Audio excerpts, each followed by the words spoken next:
Welcome to the next part of this mini course where we're going to talk about how fast you forget information, also known as the forgetting curve, and how to tackle this. So you've probably heard your teacher say in high school, for example, you should repeat this and make sure that you start early with studying. But did they ever tell you why and how? I don't think so. Well, luckily, you're watching this video and we're going to dive into this topic. So this is a study from Ebbinghaus, a researcher in 1885. And he discovered the following. Know that this research is based on learning by heart 3-letter words. However, in later studies, scientists have found that these results also account for different topics. What he discovered is that after 1 hour, you almost forget about 30% of the information that you've learned. Your residual is 70%. After 1 day, you almost forget about 60%, and your residual is only 40%. And after 1 week, you almost forget 80%, and your residual is only 20%. And see that this is in an ideal situation where you remember 100%, which is almost unlikely. So what is a more realistic situation? This is a more realistic situation. So what we see on the left-hand side of the graph is that our knowledge retention starts around 65 to 70%. If we do not follow up with the courses or do not repeat, our knowledge retention will go down and decline to this 20%.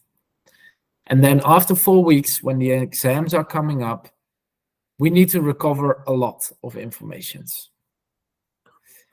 And this will probably result in difficulties and a lot of stress to come up with this information, as there's a large amount that we have to cover, again, in a short amount of time.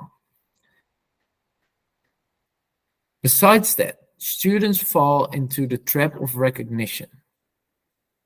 The trap of recognition means that when you are rereading a text that you have already read, it seems that you have already covered the content.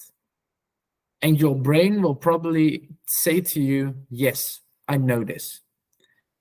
But what happens is that your brain will simply recognize what you have read, but you don't know the exact details. To counter this, you should use a variety of learning methods on certain moments. We will dive into the variety of learning methods in a different lessons, but for now we will look at the different moments that you should repeat.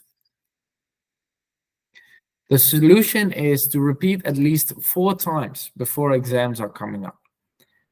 And I hear you think, I don't have time for that because I have a lot of other things to do. Well, that might be when you are using inefficient study methods. For example, rereading a whole bunch of text, which is time-consuming and not efficient. Studying and repeating does not mean that you need to study deeply and intensely for 2 or 3 hours a day. It can already be beneficial to study for small 20 minutes.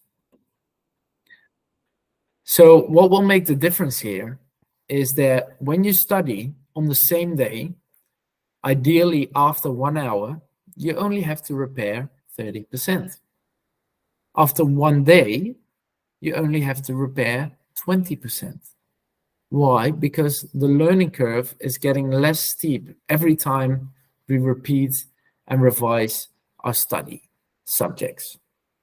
This is because this network that we talked about in an earlier lesson is being strengthened. So the knowledge in our long-term memory will be stronger every time that we repeat. And what we see over the course of 4 weeks, we only need to repair 10% with not a lot of effort because we've already done it 3 or 4 times.